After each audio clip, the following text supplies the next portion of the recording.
सर्वशक्तिमान पिता धन्यवाद करते हैं आज के सुंदर बाइबल अध्ययन के लिए। खुदावन हारी को बड़ी बरकतें आशीष कर पिता यीशु नाम से मांगते हैं, आमीन। हम पढ़ेंगे 14 अध्याय व्यवस्था विवरण। शोक मनाने की वर्जित विधि। तुम अपने परमेश्वर यहोवा के पुत्र हो, इसलिए मरे हुओं के कारण ना तो अपना शरीर चीरना ना बहों के बाल मुंडाना, क्योंकि तू अपने परमेश्वर यहोवा के लिए एक पवित्र समाज है। और यहोवा ने तुझको पृथ्वी भर के समस्त देशों के लोगों में से अपनी निज संपत्ति होने के लिए चुन लिया है।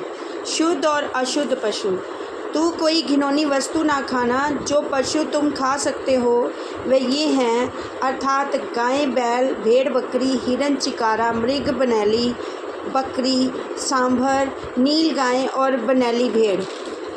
और अत पशुओं में से जितने पशु चीरे या फटे खुर वाले और पागुर करने वाले होते हैं उनका मांस तुम खा सकते हो, परंतु पागुर करने वाले या चिरे खुर वालों में से इन पशुओं को अर्थात ऊँट, खड़ा और शपान को ना खाना, क्योंकि ये पागुर तो करते हैं परंतु चिरे खुर के नहीं होते, इस कारण वे तुम्हारे लिए अशुद्ध हैं।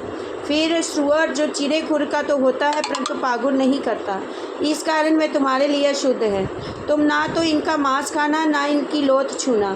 फिर जितने जल जंतु हैं उनमें से तुम इन्हें खा सकते हो, अर्थात जितनों के पंख और छिलके होते हैं, और परंतु जितने बिना पंख के छिलके के होते हैं उन्हें तुम ना खाना, क्योंकि वे तुम्हारे लिए शुद्ध हैं। सब शुद्ध पक्षियों का मांस तुम खा सकते हो, परंतु इनका मांस ना खाना। और उकाब और हड़फोड़, कुकर, गरुड़, चील और भांति भांति के शाही और भांति भांति के सब काग, शतुरमुर्ग, तहमास, जलकुक्कुट और भांति भांति के बाज, छोटा और बड़ा दोनों जाति का उल्लू और कुगू, घनेश, गिद्ध, हाड़गिल, सारस, भांति भांति के बगुले,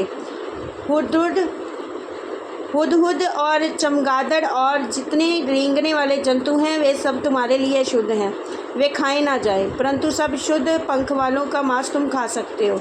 जो अपनी मृत्यु से मर जाए उसे तुम ना खाना, उसे अपने फाटकों के भीतर किसी परदेशी को खाने के लिए दे सकते हो या किसी पराये के हाथ में बेच सकते हो, परंतु तू तो अपने परमेश्वर यहोवा के लिए पवित्र समाज है।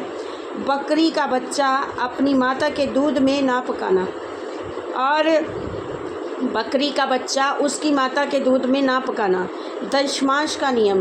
बीज की सारी उपज में से जो प्रतिवर्ष खेत में उपजे उसका दशमांश अवश्य अलग करके रखना, और जिस स्थान को तेरा परमेश्वर यहोवा अपने नाम का निवास ठहराने के लिए चुन ले उसमें अपने अर्घ और नए दाखमधु और टटके तेल का दशमांश अपने गाय, बैल, भेड़, बकरियों के पहलौठे अपने परमेश्वर के सामने खाया करना, और जिससे तुम उसका भय नित्य मानना सीखोगे।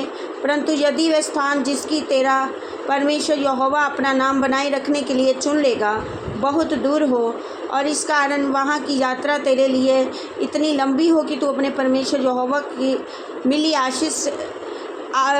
की आशीष से मिली हुई वस्तुएं वहां ना ले जा सके, तो उसे बेच के रुपये को बांध और हाथ में लिए हुए उस स्थान पर जाना जो यहोवा तेरा परमेश्वर चुन लेगा, और वहां गाय, बैल या भेड़, बकरी या दाखमधु या मदरा या किसी भांति की वस्तु क्यों ना हो, जो तेरा जी चाहे उसे उसी रुपये से मोल लेकर अपने घराने समेत अपने परमेश्वर यहोवा के सामने खाकर आनंद करना, और अपने फाटकों के भीतर के लेवियों को ना छोड़ना, क्योंकि तेरे साथ उसका कोई भाग या अंश ना होगा। 3 वर्ष के बीतने पर तीसरे वर्ष की उपज का सारा दशमांश निकालकर अपने फाटकों के भीतर इकट्ठा कर रखना। तब लेवीय जिसका तेरे संग कोई निज भाग या अंश ना होगा, वह और जो परदेशी और अनाथ विधवाएं तेरे फाटक के भीतर हो, वे भी आकर पेट भर खाएं, जिससे तेरा परमेश्वर यहोवा तेरे सब कामों में आशीष दे।